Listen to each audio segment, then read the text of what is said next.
Welcome back, horror fans, cinephiles, and Giallo enthusiasts. It's Tanner Leeser, your host for The King in Giallo. This is episode 22 of the Forgotten Giallo film series, 1972, part 1, and I've got 3 gialli here I'd like to highlight. As always, thanks in no small part to Troy Howard's book on Giallo cinema, So Deadly, So Perverse, 50 Years of Italian Giallo Films, Volume 1, 1963 to 1973. Like this video and subscribe to The King in Giallo. Click the notification bell icon so YouTube doesn't hide my new content from you. And if you enjoy what I do here, please consider subscribing to my Patreon. I have loads of exclusive content that can only be found there, plus early access to all of the unscripted reviews and any content I put up on YouTube. On to the video. The first Giallo of 1972 we will discuss is The Cat in Heat, Il Gatto in Calore, released on January 28, 1972. This Italian-Spanish production is directed by Nello Rossati, who co-wrote the script with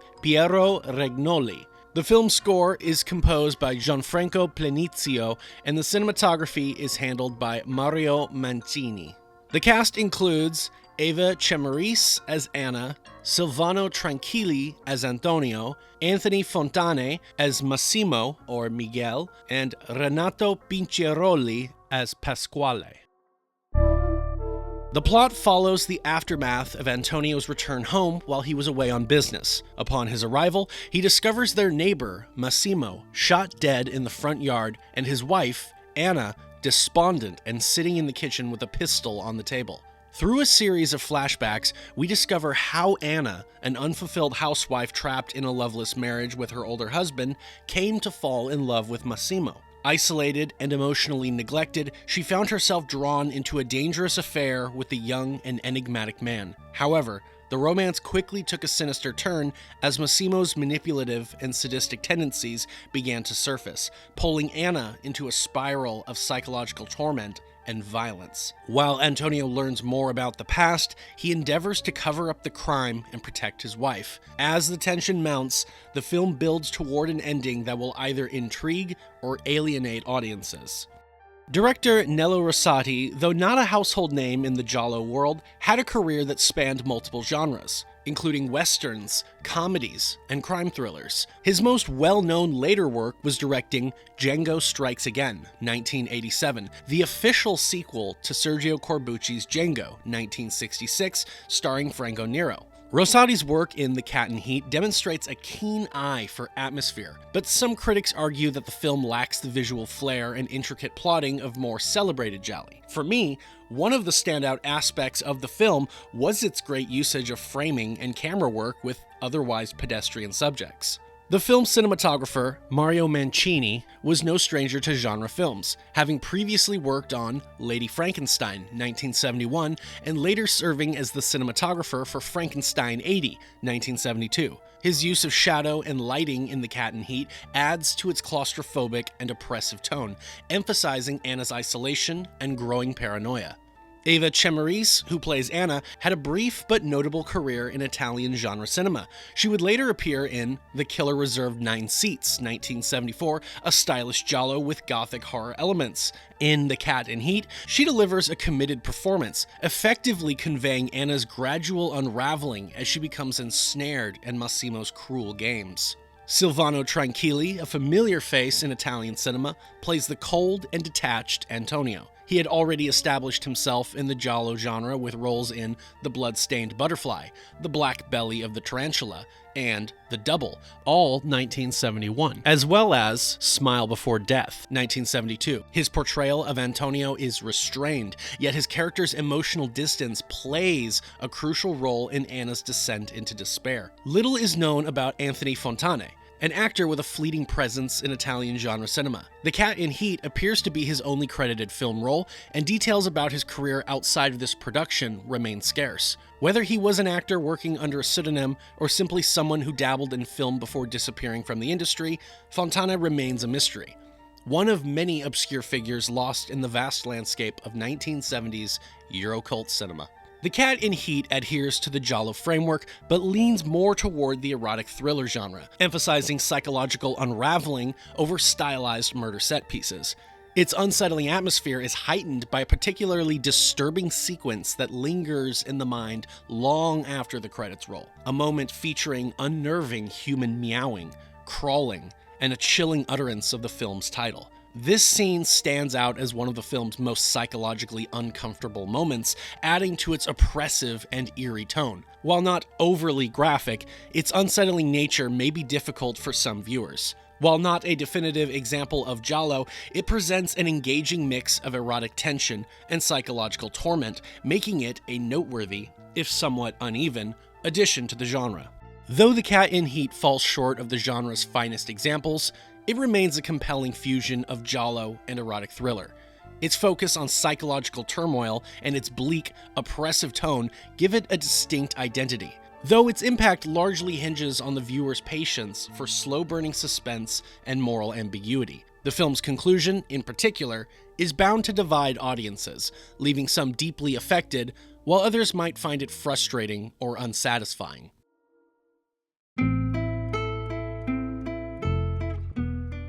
The second giallo of 1972 is Death Falls Lightly, the release date of which seems lost. I want to emphasize that I cannot find the release date, despite the movie likely being released in mid-1972, but I will discuss it now.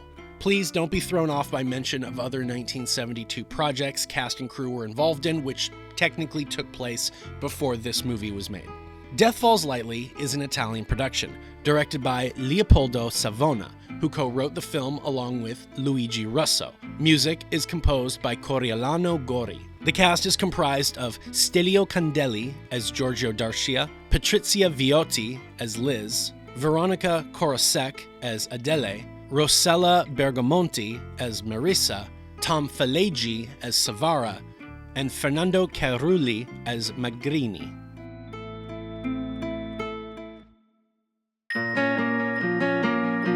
The plot follows Giorgio, a drug trafficker who, upon returning home, discovers his wife's murdered body. Giorgio then blackmails his attorney to help him corroborate an alibi for himself, lest he reveal some sensitive information upon his arrest. The lawyer complies and arranges a stay for Giorgio with his mistress in an abandoned hotel until they can develop a proper alibi. While the couple lodges at the hotel, however, things begin to go bump in the night. In Howard's opinion, Death Falls Lightly has more to offer than what it delivers, as it is plagued by subpar production values and performances. The film is not bad, and does deserve to be seen by more people, but in short, it does not fully live up to its potential. And in my opinion, the movie feels like two decent ideas smashed together, with the second idea not living up to the standards set in place by the first one. To me, the second half of the movie drags, and the interesting concept begins to play itself out with considerable running time remaining.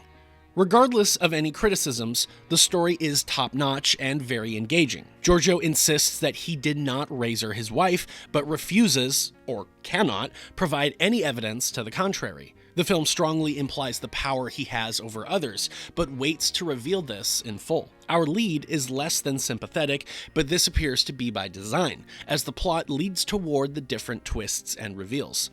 Director Leopoldo Savona is in good hands with a good script, but his execution of the material leaves much to be desired. The film has a rather normal or pedestrian directing style about it, and the cast don't seem to have been given good direction either. But however, the pacing is good enough, and the story keeps you hooked throughout.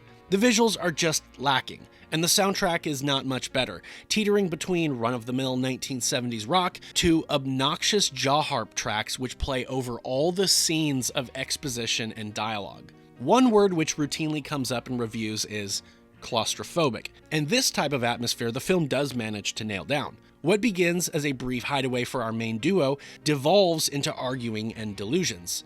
Nothing is as it seems, and the film takes a more psychological route for its narrative. Despite there being few shocks and a small body count, the film proves that it is not interested in fitting neatly into a standard giallo film mold, and that's fair, considering the film exists on the fringes of being a true giallo. Stelio Candelli leads the cast. He was seen in Mario Bava's Planet of the Vampires, 1965, and would later go on to be brutally killed in Lamberto Bava's Demons, 1985. Candelli was more often cast in supporting roles, and per his performance in Death Falls Lightly, perhaps we can glean why this was the case.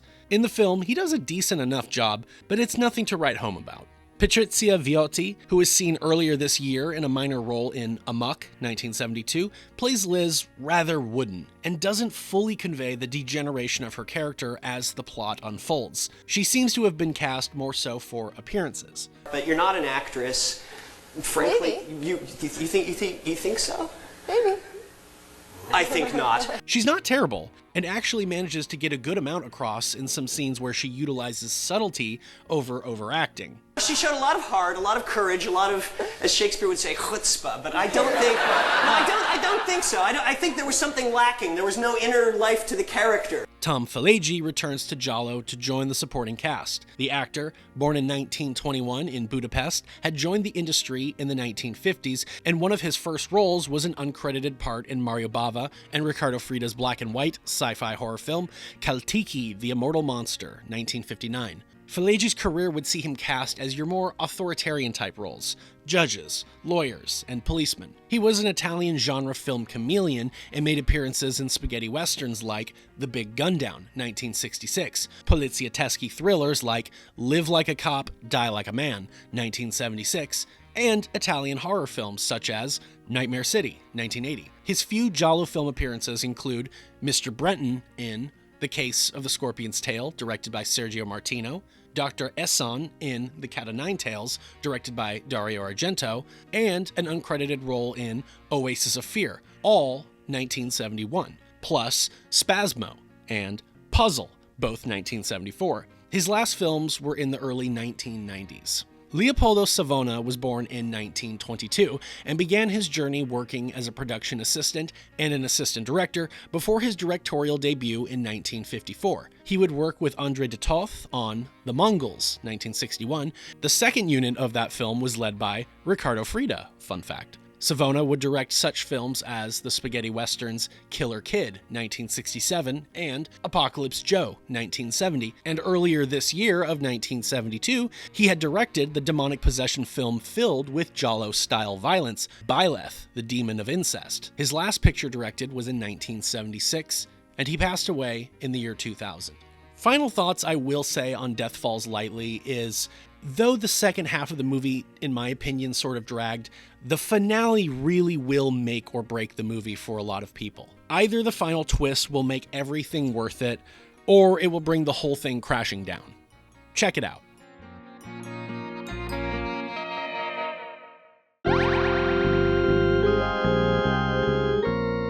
The third Giallo film of 1972 we'll discuss is Night of the Scorpion, La Casa de las Muertes Vivientes, released in Italy on January 7, 1972. This Spanish-Italian co-production was directed by Alfonso Balcazar, who also co-wrote the screenplay with Giovanni Simonelli. The story was developed by Balcazar and José Ramón Larraz. The film's cinematography was handled by Jaime Deu Casas. The cast includes José Antonio Amor as Oliver Bromfield, Daniela Giordano as Ruth, Nuria Torre as Sarah, Teresa Gimpera as Jenny, Gioia Desideri as Helen, Alicia Tomas as Clara, and Carlo Gentili as Il Dottore.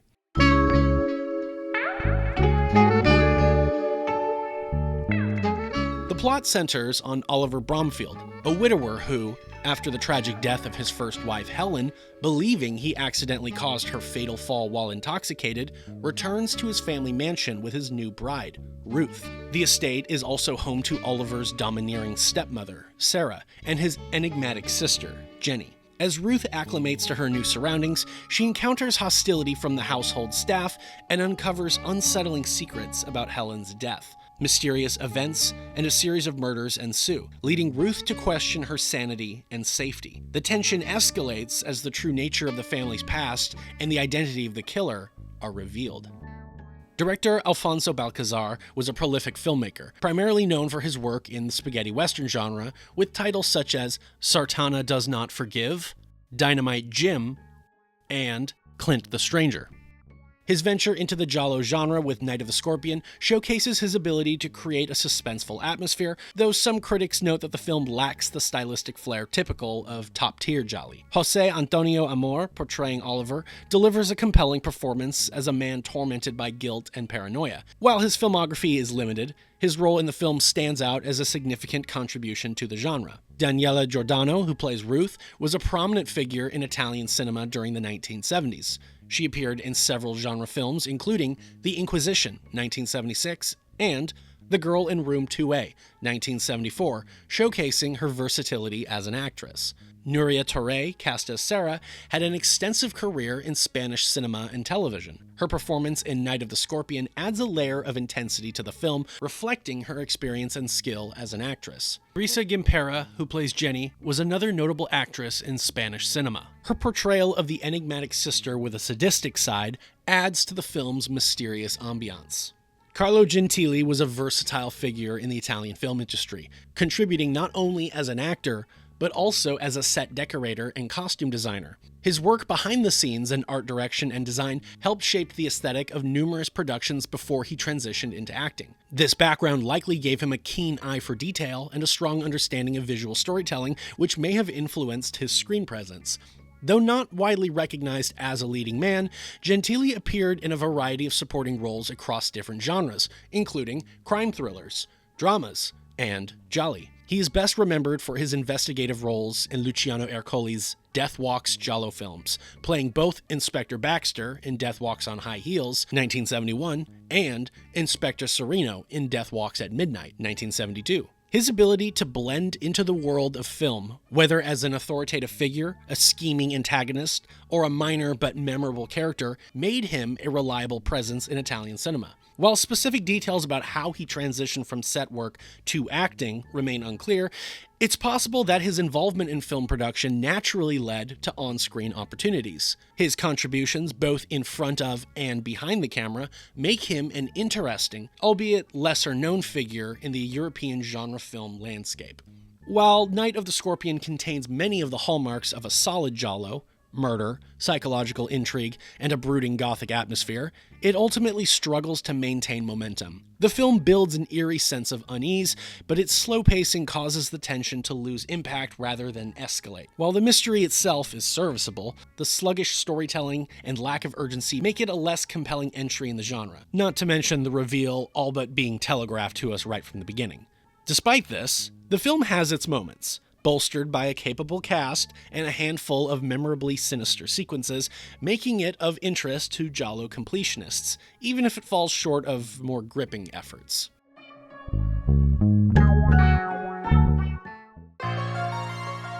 And those are the forgotten gialli for this episode. I hope you learned about something new here, and if you are interested in watching these movies, you can look them up online. If you do watch them, or have already seen them, I invite you to leave your thoughts on them in the comments. Stay tuned for my unscripted movie reviews for each of these films, which will be coming out in the following days. Follow The King in Giallo on Instagram and give a like to The King in Giallo on Facebook. Subscribe here on YouTube if you aren't already, and join me every week for new Giallo film content. Join The King in Giallo on Patreon for exclusive content and early access to all of my videos. Upcoming content on The King in Giallo will be the overview and giallitally for My Dear Killer, directed by Tonino Valeri. Thank you very much for your continued support, and thank you especially to my patrons who support my work directly. This is Tanner Leeser for The King in Giallo, and if nothing else, I'll see you next time.